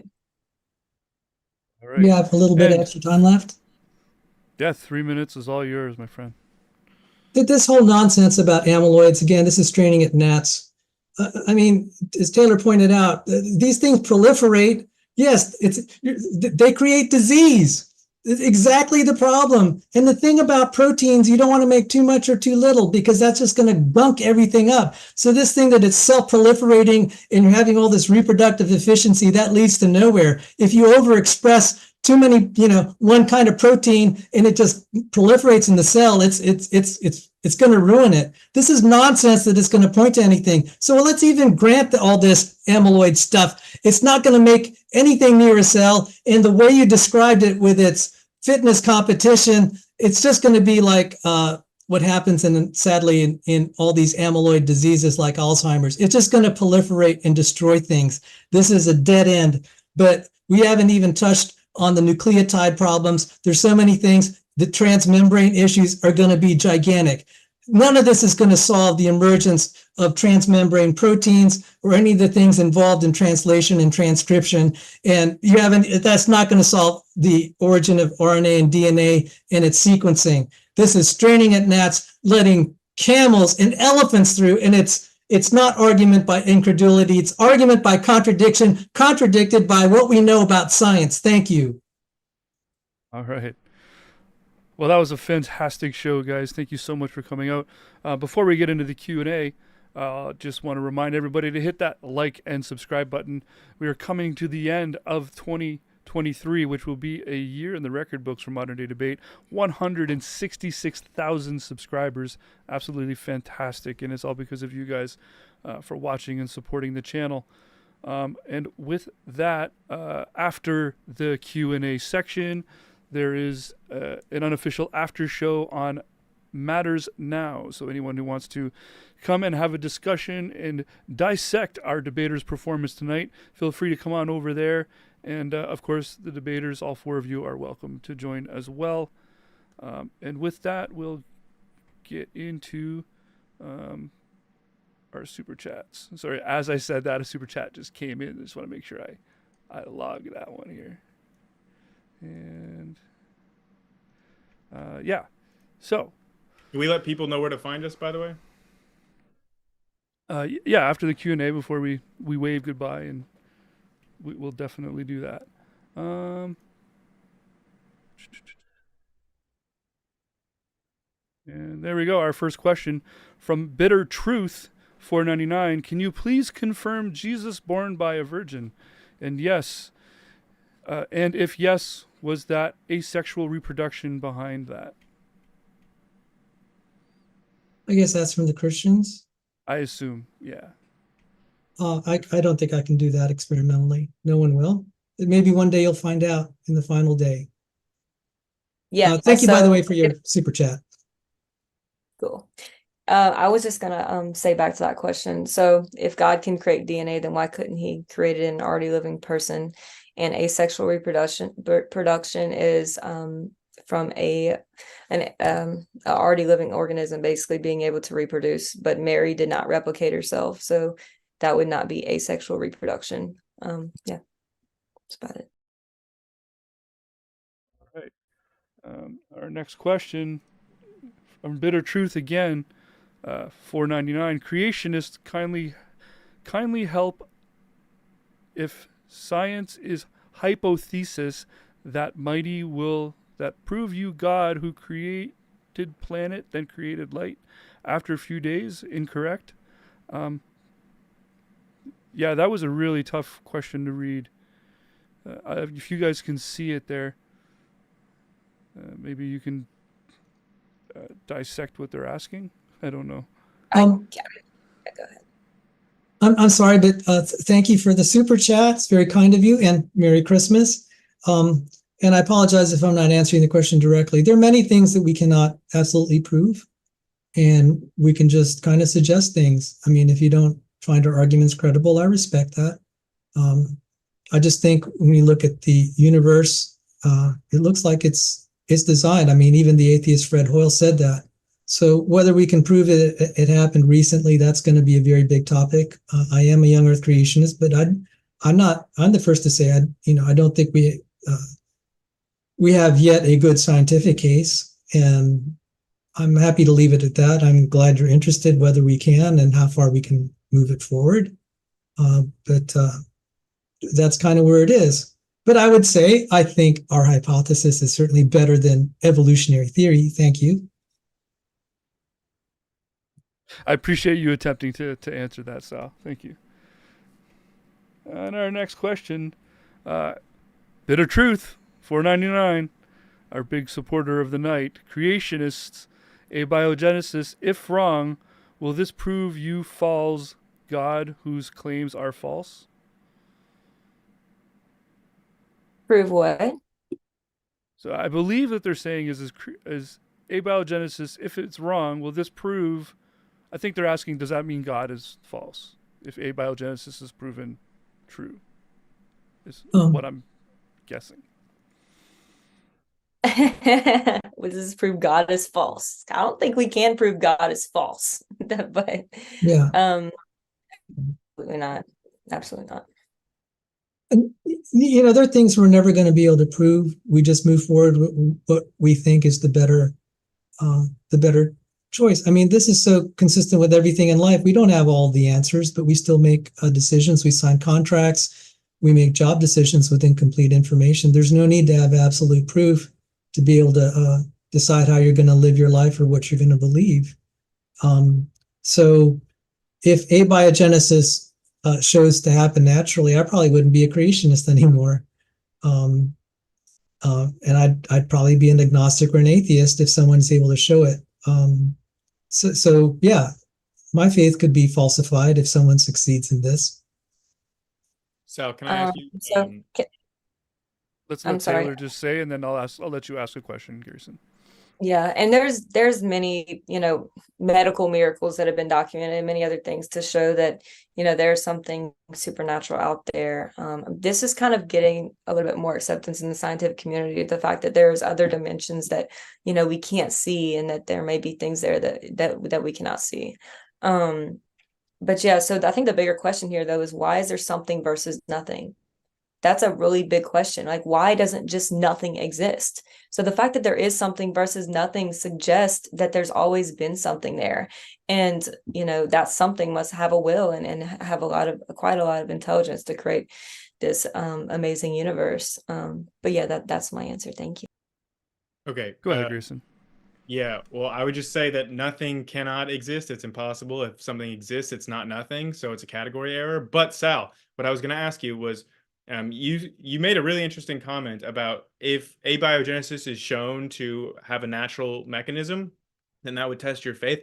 Are you aware of James Tour? I mean, he's one of the biggest proponents of creationism that attacks abiogenesis, and he said recently in his debate that he thinks that one day we will find a naturalistic mechanism for abiogenesis, and he said that would just make him say, oh, so that's how God did it. I'm not aware of that statement. I'm not aware of it. I'm not saying he didn't say it, and that's fine. But for the record, I just want to say, Sal, the water here is fine. So whenever you're ready. If Sal or Taylor want to have the final word, since the question was directed at you guys originally. Otherwise, we can move on. Okay. And our next question, the sinister porpoise, $2, Sal and Taylor. How are you defining information? I think I should take that one because I studied information theory as electrical engineer. I do not define it like my fellow ID proponents. And because there's so many definitions of information, I think it's probably not a good thing for ID proponents or creationists to use that argument. And sorry to disagree with maybe anything my partner here, my teammate Taylor may have said, but I think organization is better. Now, one measure of kind of an approximate measure is like functioning genes. We can measure if you're adding brand new non-homologous genes to a system. That's a rough measure, but I think it's so ill-defined that you'll notice I did not use that argument in any of my discussions. I was trying to talk in terms of probability, and that's easier. So that's a very good pointed question, and I wish that the ID world would not use information too rigorously, more like a qualitative thing.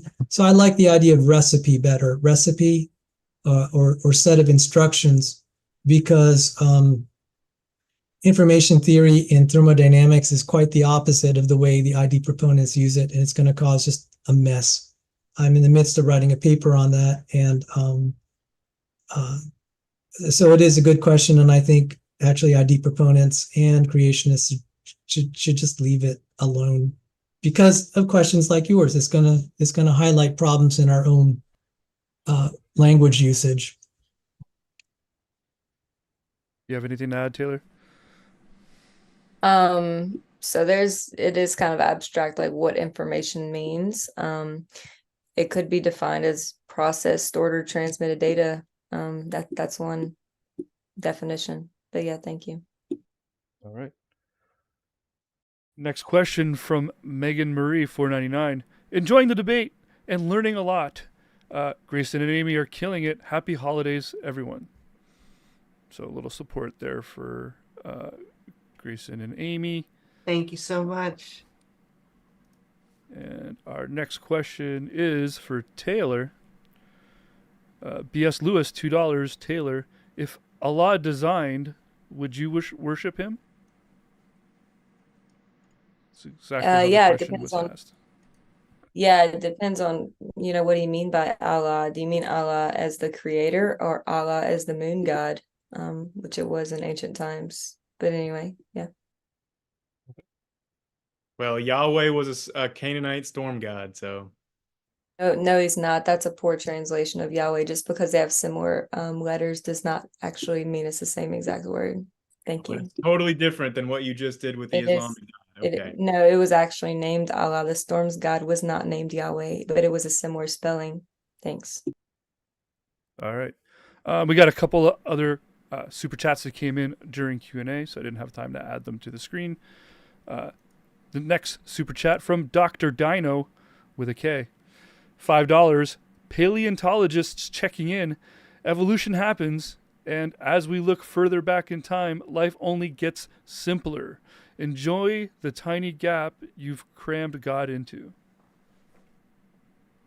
I guess that was a comment towards Sal and Taylor, I assume. Dr. Dino is in Kent Hovind himself? No, I don't believe it. No, there's a screen name Doctor with a K, so D-O-K. Oh. However, it is in jest of Kent Hovind, if I'm not mistaken. You can look at the fossil record. Let's even assume in long ages, and you see a progression. It doesn't mean that it's natural. So embedded in there is a false assumption that this happened naturally. I mean, if you look at staircases, there is a progression there. It doesn't mean that it happens ordinarily without design. So the gaps are very big, particularly the prokaryote, eukaryote, or whatever transition. that had to be involved in those two architectures. That is very severe. That is a gargantuan gap. The cellular biologists like Taylor would actually appreciate that. So I totally reject that the gaps are getting smaller. They're getting gigantic. I showed picture briefly. It just a very brief picture of Change Tan. She was an atheist, came from communist China. She studied prokaryotes and eukaryotes because she's teaching molecular biology. In the process, she became a creationist because that transition does not happen naturally. So the gap is enormous. It's not going to be solved by looking at the fossil record, by the way. Yeah, the gap's like God-sized at this point. It's a joke. All right. Next question. So it's for Sal. And I believe they're reacting to something you said, but they don't clarify in the question what you were talking about at that moment. So I'm hoping, as I read the question for you, you'll know what they're talking about. So Nick, 2440 for $1.99 or £1.99 rather. Sal, diseases for what? Nothing alive yet. Thank you very much for your question. I was just pointing out it's ridiculous to be invoking amyloids when our examples of them, like in humans, they're disease causing. So yes, things proliferate. Parasites proliferate. They're selected for. This is not good. And I just pointed out that, even granting that it proliferates and there's reproductive competition and reproductive efficiency, that's not how the cell works. The proportions of the proteins have to be carefully regulated. Otherwise, it's a disaster. Okay, because I study more human biology than the microbial, but this is the best example. If you don't regulate the production of insulin, you die. You can't just be leaving it to natural selection. It's like, okay, that one competes and it makes the most of it. You're going to kill the system. But even at the cellular world, there has to be lots of regulation. This whole stuff about just competition and making more of it and complexity, that's not going to cut it. And really the best, you just think about even just taking a working cell and you pierce it and you let its gut spill out, it's not going to self-assemble. So even if you have competition among the parts, it's not going to make something as complex as a functioning cell. That's why I was saying This is straining at gnats and letting camels through. Yeah, that was an experiment they actually did. They put all the components of a living cell there and tried to wait for it to come alive and make it come alive, and it just would not, even with everything already there. But yeah, I think the question was about, if it's disease, like how could it be disease causing, or why is this a problem if there's no life yet? Well, the answer is like that these disease causing amyloids are not conducive to life. They're literally contrary to life. So there you go. And if I can weigh in on that, they're talking about prions. These are prion diseases. These are misfolded proteins that then replicate throughout the body and cause diseases. But again, these are not relevant to the origin of life. We're not talking about prions. We're not talking about prion diseases. We're not talking about Alzheimer's. We're talking about amyloids, which a prion is like a little subset of amyloids that we are not talking about when we're talking about origins. So. All right. Would Taylor or Sal like to finish that off, since the question was directed at you? Straining at gnats, letting camels through. You don't have any regulation of these things. You're not going to make a cell. That's a testable hypothesis. All right. Next super chat from Bitter Truth, $4.99. This is for Amy. Not so much a question, though. More of a challenge. Are you willing to debate with me after this in a separate channel? At Amy. Why, yes, I would. In fact, now I have to plug two things. So I am also having an after show. However, I also just want to plug Justin's after show and the Discord after show that is fantastic on MDD. But by all means, make my day and come on and let's have a back and forth. All right. And our last super chat for Sal, Pointless Pappy, $4.99. Sal, do you only worship God because he is the most powerful? I know. Well, thank you for your super chat and Merry Christmas. I worship God because I believe He is God, and I never even thought about it in those terms. I'm sorry. I just just seems to me that I look at the world and I see the machines of life, but I also see the tragedies in the world, and that says to me that the world is intelligently designed, but also cursed, and in need of a savior, and that's consistent with Christian doctrine, and that's why I worship the Christian God. Yeah, and that's wonderful. Go ahead. I'm sorry. Go ahead. Yeah, I think I was just going to answer, but I really didn't mean to cut you off. But yeah, God is the most powerful. He's also the most loving and the most merciful, and all of the other attributes that people worship Him for. And prions are self-propagating amyloids, by the way. Anyway, sorry. But yeah, God is amazing. You should reach out to Him. He'll answer. All right, we got a last second super chat in here for $99.99. Pineapple Palatopotamus. I said that without tripping on my face. Amazing. Isn't loving death wrong? Jesus said God isn't there. I don't. That's all they say. Loving death if you're going to heaven, yeah. But what do you mean? Jesus said God isn't there. I don't know what verse that is, but He definitely told you to pray to the Father. And I'm all for atheist Jesus. Let's go. This was $99.99. I mean, in dollars. That's how it's that. Yeah, it's a Whoa. dollar symbol. Thank you for your generosity. I mean, I feel we ought, you deserve a little bit of at least a try, even if I don't answer it well. I mean, okay. So about death, if you look at this, okay, because the question of death and how God allowed it, the God, the creator of life, and how He allowed it. If you look at the story of Snow White, I once read this to a woman in my Bible study. And I read it. I said, okay, take away the evil queen, take away the fact that Snow White died in the middle of it, and just let them just live happily ever after from the start. And she said, yeah, the story just loses its beauty. The reason it's beautiful at the end, the reason it's a happily ever after, is Snow White dies, and then she's resurrected, and then she marries the prince, and then the evil queen dies.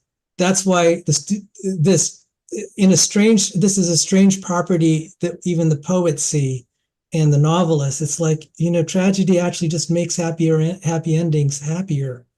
There's a strange quality of reality where tragedy is an important component to ultimate happiness. I mean, that's why we have like the Super Bowl. You have 32 teams competing. Most of them are going to lose, but there's one team that's happy. The value of it is made valuable because of the possibility and the reality of loss. So it's not so much loving death. It's appreciating what it does for us to appreciate what life is.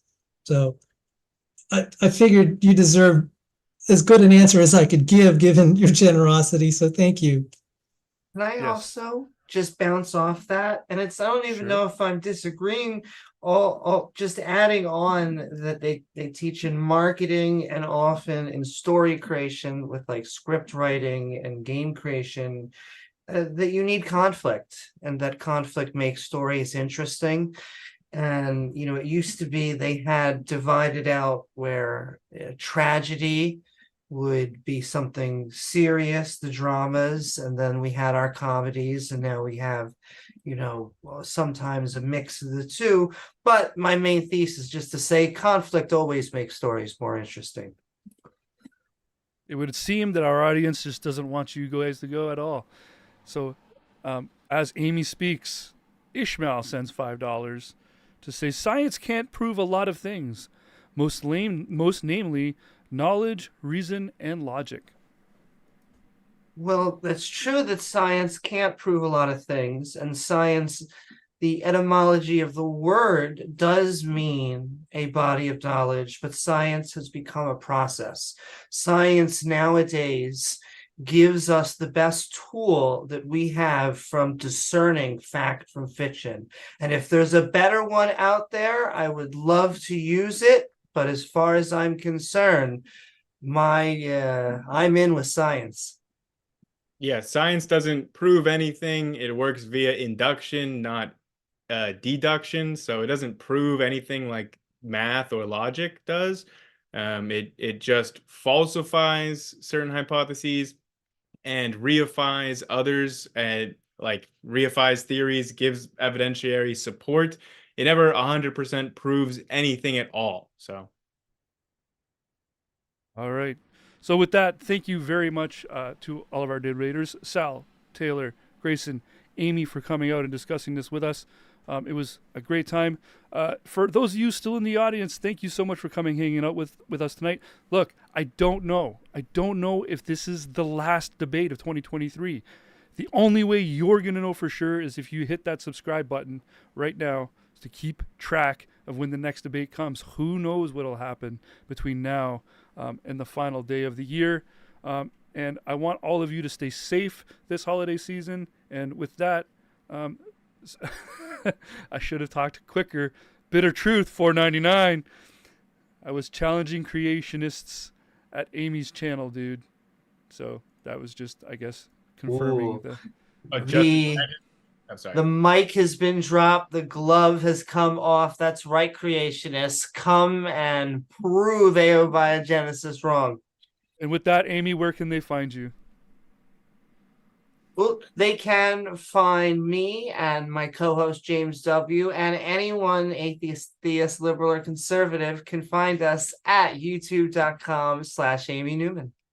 All right. And Grayson, I understand your channel is getting close to a benchmark.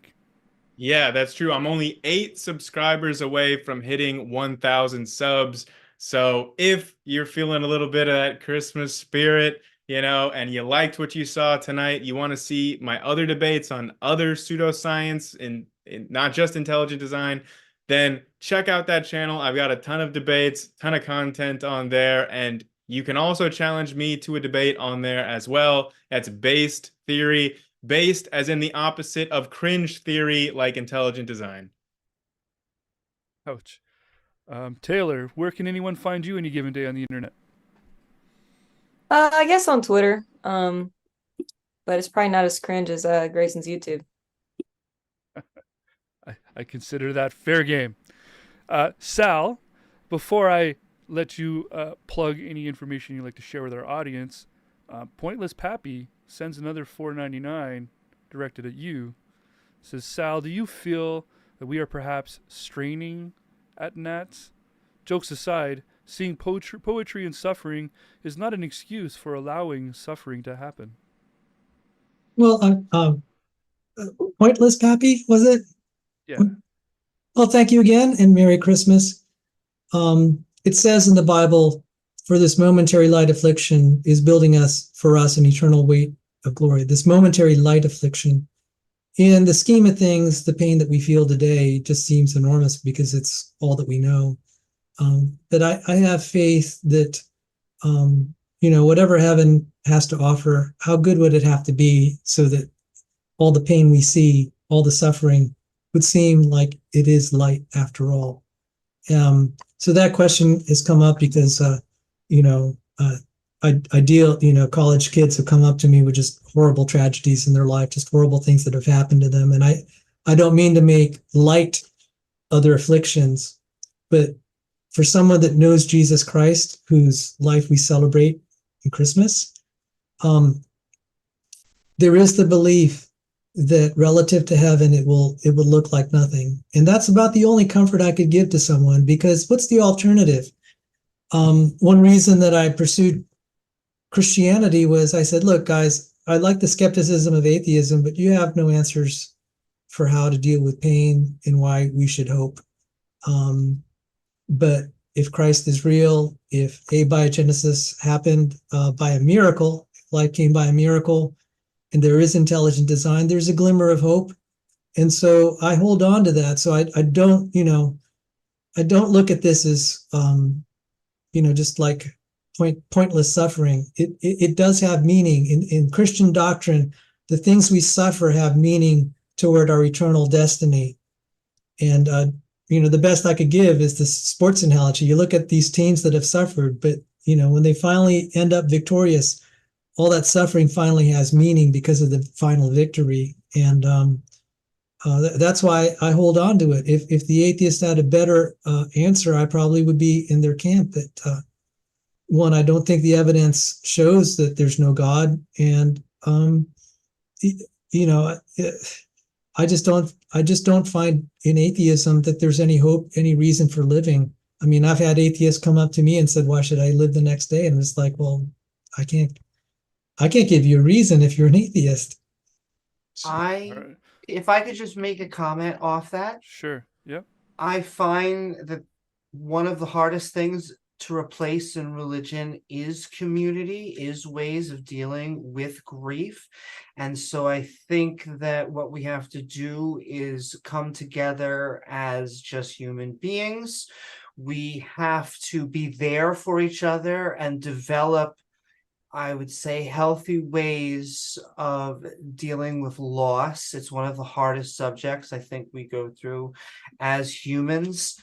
And so I just would like to put that out there because I think that it's important to have the word alternative, especially when community is such important. Just putting that there. And with that, Sal, where can anyone find you on the internet any given day? Evidence and Reasons. That's the name of the YouTube channel. If you Google it, say Evidence and Reasons YouTube, you should be able to find my channel. And thank you, anyone, for your interest. Right now, I'm not talking so much about science. For this last week, I've been talking about a multi-million-dollar lawsuit that I'm involved in against my church. So even you atheists might be interested to hear what nasty things happen in the church. All right. Sounds exciting. All right. So with that, we're going to close things off again. If you guys want to know if there's any more debates coming up anytime soon, you're going to have to hit that subscribe button and turn on that notification. If you're watching this debate after the fact, feel free to share your comments in the comment section below. I'm going to head over to the Matters Now channel and have an after show. You're all, of course, welcome. I guess, Amy, you're going to go and do your thing over at your channel. So thank you guys all so much for coming. The chat So is I'll try and separate out. Maybe I'll try and jump over there as well, because we need to all support our awesome moderator, ladies and gents. Well, thank you so much. Matters Now is knocking on 4,000 subscribers after only 2 months of being active. So yeah, your support is always welcome over there. And with that, thanks to you all for coming. And the chat is wishing you all a happy, safe holiday season.